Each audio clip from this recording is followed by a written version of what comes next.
호세아 14장 1절부터 3절 말씀으로 여호와께로 돌아오라, 여호와께로 돌아오라라는 제목으로 말씀 증거하겠습니다. 우리가 인생을 살아갈 때 우리가 가는 길에 방향 전환할 때가 있을 것입니다. 방향 전환으로 인해 많은 변화와 서로 다른 결과들을 얻었을 것입니다. 그렇기 때문에 인생에서의 방향 전환은 매우 중요합니다. 그리고 방향 전환에 따른 목적지와 종착점도 중요합니다. 미리 경험하신 분들도 있을 것이고 전혀 모르신 분들도 있을 것입니다. 오늘 말씀 가운데 큰 은혜가 있으시기를 기도합니다. 내 의지대로 방향 전환을 할 수도 있고 아니면 누군가에 의해 방향 전환을 할 수도 있습니다. 그것보다 중요한 것은 우리에게는 모두 방향의 목적지는 하나님을 향한 곳이어야 한다는 것입니다. 우리는 목적지와 도착점이 정해져 있습니다. 그래서 더 방향 전환을 잘 해야 한다는 것입니다. 우리는 모르게 지금 우리가 가고 있는 이 길이 목적지를 향해 잘 가고 있다고 생각할 수도 있습니다. 그리고 앞으로 계속해서 기쁨을 누릴 수도 있고 유익을 얻을 수 있다고 생각합니다. 또 즐거워서 시간이 어떻게 가는지 모를 수도 있습니다. 올바른 방향 전환이 없다면, 그리고 시간이 지났을 때 그 길이 아니었다는 것을 경험하게 될 것입니다. 대표적으로는 성경 인물에서는 사도 바울을 들 수 있습니다. 디모데전서 1장 13절에 내가 전에는 비방자요 박해자요 폭행자였으나 도리어 긍휼을 입은 것은 내가 믿지 아니할 때에 알지 못하고 행하였음이니라. 사도 바울은 고백합니다. 내가 비방자요 박해자요 폭행자였다.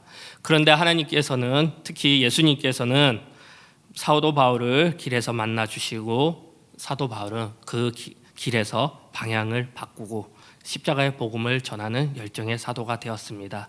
그리고 신학자의 어거스틴은 어떻습니까? 방탕했던 삶 속에서 하나님의 말씀을 만나고 말씀을 통해 위대한 신학자가 되었습니다. 호세아는 오늘 성경 본문 말씀을 통해 방향 전환을 시키고자 합니다. 그리고 간절히 호소하고 있습니다. 그는 개인이 아니라 공동체에게 방향 전환을 바라고 있습니다. 하나님에 대한 불의로 가득한 이스라엘을 하나님께 돌아오기를 바라는 것이었습니다.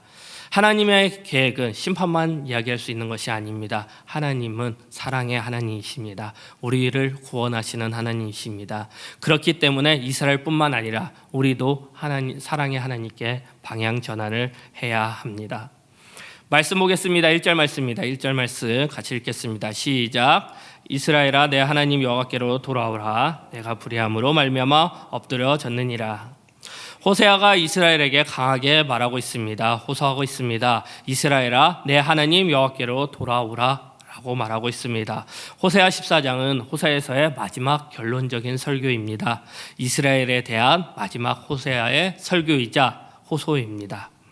이스라엘은 다윗과 솔로몬 시대 이후에 최고의 정치적, 경제적 번영을 누렸습니다. 하지만 반대로 이스라엘은 제2의 철저히 망가졌습니다. 영적으로 타락했다는 얘기입니다. 호세아는 이스라엘이 자신의 불의함으로 넘어졌음을 지적하고 있습니다. 하지만 이제라도 호세아는 이스라엘이 지금 회개하고 돌아오기를 거듭 촉구하고 있는 것입니다. 이스라엘과 같이 우리에게도 말씀하고 있는 것이 아닐까요? 호세아가 우리에게 여호와께 돌아오라고 이야기하는 것은 아닐까요? 우리의 가슴을 그 호소가 가슴을 두드리고 있는 건 아닐까요? 그러면 호세아는 왜 호소를 하는 것일까요? 먼저 단어의 의미를 살펴보는 것이 중요합니다. 이스라엘아 내 하나님 여호와께로 돌아오라 라는 단어인데요. 의미가 중요합니다. 호세아의 중심적인 내용입니다. 여기 보시면 뭐뭐깨로라는 단어의 의미가 중요한데요. 2절에도 쓰였습니다. 비교하면 2절의 깨로는 단순한 방향, 어디로 가는 방향을 말하는 거고 1절의 깨로는 뭐뭐의 깨로 기착점이나 목적지를 향해 간다는 것입니다. 더 깊은 의미가 1절의 깨로에 있다는 것입니다. 완전히 간다는 뜻이죠.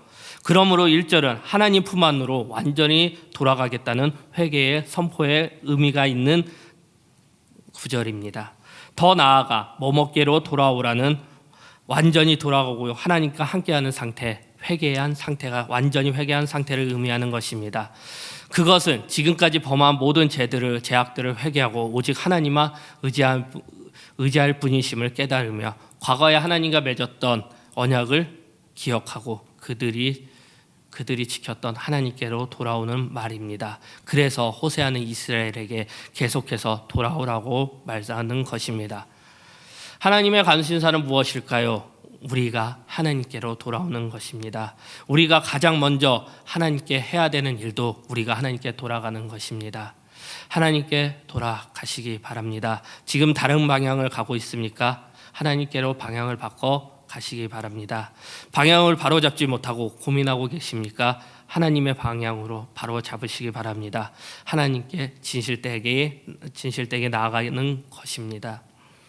말씀 보겠습니다. 2절입니다. 2절 같이 읽겠습니다. 시작. 너는 말씀을 가지고 여호와께로 돌아가서 말하기를 모든 불의를 제거하고 오시고 선한 바를 받으소서. 우리가 수정한 이를 대신하여 입술의 열매를 주께 드리니이다. 호세아는 말씀을 가지고 여호와께로 돌아오라고 합니다. 그리고 말씀을 아뢰라 합니다. 말씀은 무엇일까요? 무엇을 의미하는 것일까요? 말씀을 이제 영어 성경을 찾아봤는데 NLT 영어 성경을 찾아봤습니다. 말씀을 컨벤션이라고 번역되어 있습니다. 컨벤션이라는 번역을 봤을 때 우리가 이해하기 편할 거라 생각합니다. 호세아는 이스라엘에게 우리의 고백을 가지고 여호와께 돌아오라고 말하는 것입니다.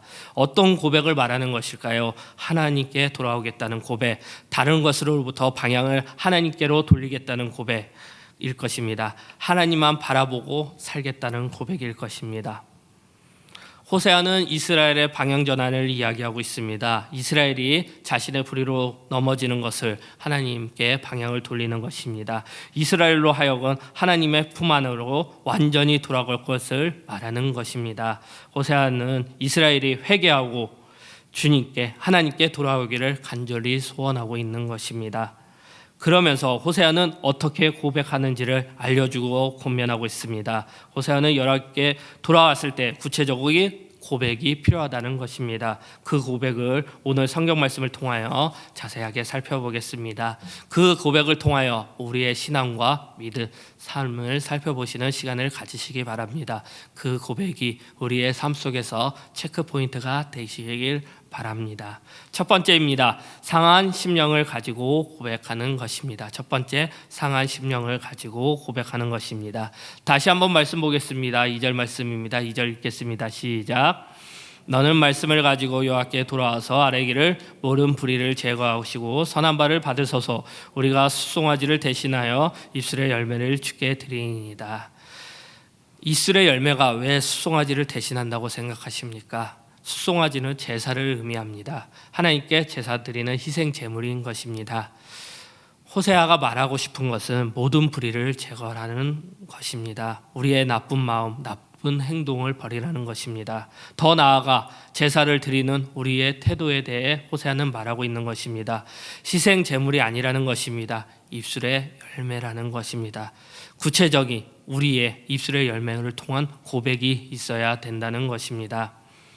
호세아는 현실적인 제사에서 벗어나라고 말하는 것입니다. 단순히 수송아지만 있는 제사가 아니라는 것입니다. 우리는 하나님을 향한 우리의 마음으로부터 우러나오는 회개, 고백, 찬양, 기도가 되어야 된다는 것입니다. 그리고 모든 불의에서 벗어나야 된다는 것입니다. 하나님께서는 만유의 주이십니다. 온 세상을 창조하신 분이십니다. 그분께 드릴 수 있는 것은 우리는 하나님을 향한 진실한 마음뿐입니다. 우리의 입술을 통한 고백일 뿐입니다. 하나님의 이름을 높이는 것, 하나님을 찬양하는 것이 입술의 열매인 것입니다. 우리가 매일 같이 드리는 모든 예배가 중요합니다. 왜? 모든 예배가 입술의 열매이기 때문입니다. 말씀 보겠습니다. 이사야 29장 13절 말씀입니다. 주께서 이르시되 이 백성이 입으로는 나를 가까이 하며 입술로는 나를 공경하나 그들의 마음은 내게서 멀리 떠났나니 그들이 나를 경외함으로 사람의 계명으로 가르침을 받을 뿐이니라. 이사야는 경계하고 있습니다. 주께서 이르시되 이 백성이 입으로는 나를 가까이 하며 입술로는 나를 공경하나 그들의 마음은 내게서 멀리 떠났나니. 입으로는 나를 공경한다고 하지만 마음으로는 왜 내게 멀리 떠났다고 하고 있습니까? 그 모습이 지금 이스라엘의 모습이고 우리의 모습일 것입니다. 우리도 마찬가지입니다. 많은 예배를 드리고 있습니다. 그리고 이 세상에 하나님 백성으로 살아갈 것입니다. 하지만 우리는 입으로 고백하지 않습니다. 입술에 열매가 없다는 것입니다. 형식적으로만 살고 있지는 않습니까? 하나님께 마음이 멀리 떠나고 있지는 않습니까? 이스라엘 열매를 더 살펴보겠습니다. 말씀 보겠습니다. 시편 51편 16절 17절 말씀입니다. 16절 주께서는 제사를 기뻐하지 아니하시나니 그렇지 아니하면 내가 들렸을 것이라. 주는 번제를 기뻐하지 아니하시나이다. 하나님께서 구하시는 제사는 상한 심령이라. 하나님이여 상하고 통회하는 마음을 주께서 멸시하지 아니하시리이다. 입술의 열매는 상한 심령과 같습니다. 입술의 진실한 고백과 마음에 우리의 상한 심령을 나타낼 것입니다. 하나님을 향하고 상하고 통회하는 마음이 있어야 된다는 것입니다. 결국 희생 제물이 아니라 우리의 형식적인 태도가 아니라 우리의 상한 심령, 회개하는 고백이 필요하다는 것입니다. 참된 회개와 기도와 헌신이 있는 고백을 우리는 해야 하는 것입니다. 그것이 우리의 진실된 모습이고 깨끗한 모습이고 정결한 모습입니다. 하나님께서 받으시는 마음입니다. 하나님은 우리의 상한 심령을 받으십니다. 과연 우리의 제사, 예배는 어떻습니까? 예배 가운데 우리의 모습은 어떻습니까? 우리의 마음은 하나님께 나아가고 있습니까? 영과 진리로 하나님께 예배하고 있습니까? 창세기에 보시면 가인과 아벨의 제사가 있습니다. 가인의 제사는 받지 않으시고 아벨의 제사만 받으셨습니다. 왜요? 아벨만이 진실되게 입술에 고백이 있는 제사를 하나님께 드렸기 때문입니다. 우리는 우리의 마음을 다잡아야 합니다. 우리는 상한 심령으로 하나님께 나아가야 된다는 것입니다. 우리는 하나님께 돌아가야 합니다. 그러기에 우리의 진실된 마음을 드려야 합니다. 하나님에 대한 모든 불의를 버려야 합니다. 그리고 상하고 통회하는 마음을 가지고 나아가야 되는 것입니다. 하나님께 상한 심령을 가지고 고백하시기 바랍니다. 하나님께 돌아가겠다고 고백하시기 바랍니다. 두 번째입니다. 긍휼의 하나님을 붙들겠다고 고백하는 것입니다. 말씀 보겠습니다. 3절 말씀입니다. 3절 같이 읽겠습니다. 시작. 구원을 의지하지 아니하며 말을 타지 아니하며 다시는 우리의 손으로 만들 것을 향하여 너희는 우리의 신이라 하지 아니하오니 이는 고아가 주로 말미암아 긍휼을 얻었음이라 할지니라. 호사야는 계속해서 말씀하고 있습니다. 이스라엘의 이전 것들에 대해서 말하고 있는 것입니다. 우리가 이스라엘을 닮지 말아야 함을 알려주는 것입니다. 크게 세 가지로 나누어 살펴볼 수 있는데요. 한번 살펴보겠습니다. 첫 번째는 아수르의 구원을 의지하지 않겠다. 아수르는 정치적 의미가 있습니다. 아수르는 대국이고요, 강국이었습니다. 그 또한 우리가 세상을 살아갈 때 외부의 힘을 의지하지 않겠다는 것을 얘기하고 있는 것입니다. 우리가 너무나 힘이 없을 때, 약해졌을 때 먼저 구하는 것이 뭡니까? 주변에 보이는 힘을 찾는다는 것, 그것을 의미하는 것. 아수르의 구원을 의지하지 않겠다. 그 다음 두 번째입니다. 말을 타지 않겠다. 말을 타지 않겠다도 외부적인 힘이라고 볼 수도 있는데요. 왜냐하면 말을 구할 수 있는 곳이 애굽입니다. 그래서 외국의 땅에 가서 말을 사야 되기 때문에 정치적으로 볼 수 있는데, 이것은 또한 남자분들도 아실 거고 다 아실 겁니다. 전쟁에 나갔을 때 대장들이 타는 게 무엇입니까? 말이죠. 기병대들이 보병보다는 세잖아요. 그래서 말을 보면 군사적 힘을 상징하는 것입니다. 무력을 상징하는 것입니다. 두 번째, 무력을 사용하지 않겠다는 것입니다. 세 번째, 다시는 우리의 손으로 만든 것을 향하여 너희는 우리의 신이라 하지 아니하오리니. 이것의 의미는 종교적인 의미입니다. 우상 숭배를 하지 말아야 된다는 것이죠. 우리 십계명 제2계명 나왔죠. 우상을 만들지 말고 섬기지 말라. 그 뜻입니다.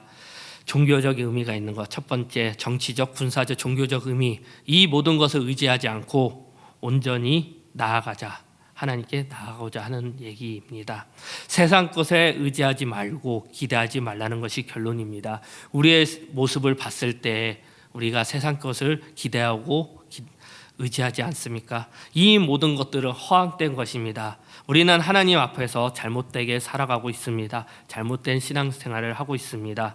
하나님 앞에서 이 모든 것을 붙들고 있지는 않습니까? 이 모든 것을 붙들기 때문에 우리는 잘못된 신앙을 갖고 있는 것입니다.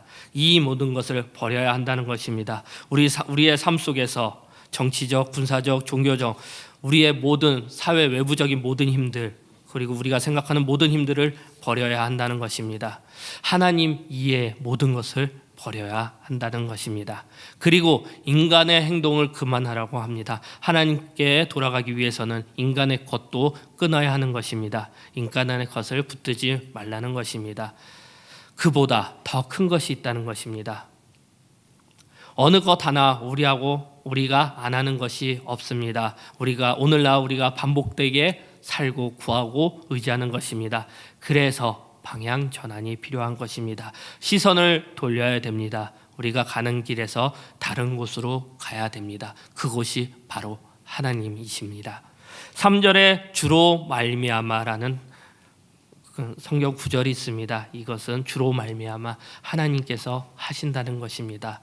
이스라엘을 하나님이 하신다는 것입니다. 우리는 하나님께 나아갈 수 있는 것입니다. 우리는 하나님을 붙들 수 있는 것입니다. 그것은 하나님의 주권이 있기 때문이고 하나님이 우리를 선택하셨기 때문입니다. 인간은 하나님을 뛰어넘을 수 없습니다. 그렇기 때문에 우리는 더욱더 하나님께 나아가야 되는 것입니다. 우리는 용서를 빌 자격도 없는 자들입니다. 하나님 없이는 아무것도 할 수 없는 자들입니다. 호세아 선지자의 이름이 있습니다. 이름의 뜻은 여호와께서 구원하신다. 여호와께서 구원하신다. 선지자의 이름의 뜻에서 나오죠. 하나님께서 하신다는 것입니다. 구원하시는 분입니다. 구원은 하나님께 있다는 것입니다. 우리를 살리고 이스라엘을 살리신다는 것은 하나님이십니다. 그런데 하나님은 고아에게 국류를 얻게 하신다는 말을 하십니다. 고아는 무엇일까요? 말 그대로 아버지가 없는 자를 말합니다. 아버지의 사랑을 받지 못한 자들, 그들은 비참하고 외롭고 두렵습니다. 도움받을 데가 없습니다. 사랑이 메말라 있는 상태를 말하는 것입니다. 피폐합니다. 우리는 고아처럼 정말 비참하게 있었던 상태가 있지 않았습니까? 정말 외롭고 힘들고 도움을 구할 데가 없지 않았습니까? 다 찾아봤는데 도움을 받을 데가 없지 않았습니까? 하나님께서 그런 고아에게 국류를 얻게 하신다고 하십니다. 그리고 도와주시길 원하신다고 하십니다. 그리고 도와주길 원하고 계십니다. 하나님의 위로의 사랑이 넘치시는 분입니다. 그만큼 하나님께서 선택하는 백성들을 사랑하십니다. 하나님께서는 우리에게도 넘치는 사랑을 주실 것입니다. 우리도 선택한 백성이기 때문입니다. 우리가 생각해 보면 하나님께 가지 않는 것입니다. 하나님께서는 우리를 보내고 부르시고 계십니다. 우리가 하나님을 떠난 것입니다. 그게 문제라는 것입니다. 요즘 우리 교회에서 자주 부르고 있는 찬양이 있습니다. 제이어스의 너브 네브 페일스, 부재 여호와께 돌아가자입니다. 찬양의 가사가 사랑의 하나님, 긍휼의 하나님을 너무나 잘 나타나 있습니다. 가사를 보며 내 백성이 나를 떠나 돌아서지만 내 사랑이 내 백성을 포기 못하니 내 모든 것 내어주고 나 그들을 얻으리라. 여호와께 돌아가자. 우린 돌아서도 그는 변치 않네. 여호와께 돌아가자. 우린 넘어져도 그 사랑 영원하네. 내 백성이 하나님을 떠나도 나는 백성을 포기하지 않으십니다. 하나님께서는 모든 걸 내어주시고 하나님의 백성을 얻으십니다. 우리는 돌아가야 됩니다. 하나님은 변치 않으신 분이십니다. 우리는 하나님께 돌아가야 됩니다. 하나님의 사랑은 영원하기 때문입니다. 하나님은 긍휼의 하나님이십니다. 사랑의 하나님이십니다. 하나님께서 우리를 향한 사랑이 넘치시는 분입니다. 우리가 하나님을 떠나 방황해도 우리를 포기하지 않고 기다리시는 분입니다. 그리고 우리를 위해 모든 것 내어주시고 넘어져도 우리를 사랑해 주시는 분이십니다. 누가복음 15장은 탕자의 비유로 유명합니다. 탕자의 비유가 뭡니까? 아버지를 떠난 둘째 아들이 재산을 받고 타지에 나갔다가 다시 돌아온 이야기입니다. 하나님은 탕자의 비유 나온 아버지처럼 우리를 기다리고 계시고 사랑해 주실 것입니다. 아무 대가가 없습니다. 그냥 우리를 사랑해 주시는 것입니다. 우리는 여호와께로 돌아가야 됩니다. 외부의 것, 사람의 것을 의지하면 안 되는 것입니다. 고아에게 긍휼을 얻게 하시는 하나님을 붙들어야 합니다. 사랑이 많으신 하나님을 우리에게 긍휼을 주실 것입니다. 도저히 사랑할 수 없는 우리를 사랑해 주시는 분입니다. 우리를 가엾게 여기시는 분이십니다. 탕자가 아버지를 찾듯이 우리는 하나님을 찾아야 합니다. 우리에게는 유일하신 하나님 아버지이십니다. 그분께 나아가길 바랍니다. 그분께 돌아가길 바랍니다. 긍휼의 하나님의 우리에게 주시는 최고의 사랑이 있습니다. 그것이 무엇일까요? 예수 그리스도 아닐까요? 요한복음 3장 16절 하나님이 세상을 이처럼 사랑하사 독생자를 주셨으니 이는 저를 믿는 자마다 멸망치 않고 영생을 얻게 하려 하심이니라. 하나님께서 이 세상 우리들을 사랑하시기 때문에 하나님의 독생자 아들 예수 그리스도를 이 땅에 보내주셨습니다. 우리의 죄 때문에 독생자 아들 예수 그리스도를 이 땅에 보내주셨다는 것입니다. 왜? 하나님은 사랑이 많으시고 긍휼의 하나님이시기 때문입니다. 그 하나님께 우리는 돌아가야 합니다. 그 하나님께 호세아 선지자는 이스라엘과 우리에게 말씀하고 있는 것입니다. 하나님께 돌아가자. 말씀 마무리하겠습니다. 호세 선지자의 마지막 말씀을 살펴봤습니다. 호세아 선지자는 직접적으로 말씀하고 있습니다. 지금 우리에게도 말씀하고 있습니다. 여호와께 돌아오라라고 말씀하고 있는 것입니다. 여호와께 돌아올 때 진실한 고백, 회개가 있어야 한다고 말합니다. 지금 여호와께 상한 심령으로 나오시고 예배드리시길 바랍니다. 그리고 사랑이 넘치는 긍휼의 하나님을 붙드시기 바랍니다. 오늘 말씀처럼 진실한 고백, 회개의 고백이 있는 홍대세교회 성도님들이 되시기를 축복합니다. 우리 다 같이 일어나셔서 여호와께 돌아가자 찬양 드리겠습니다.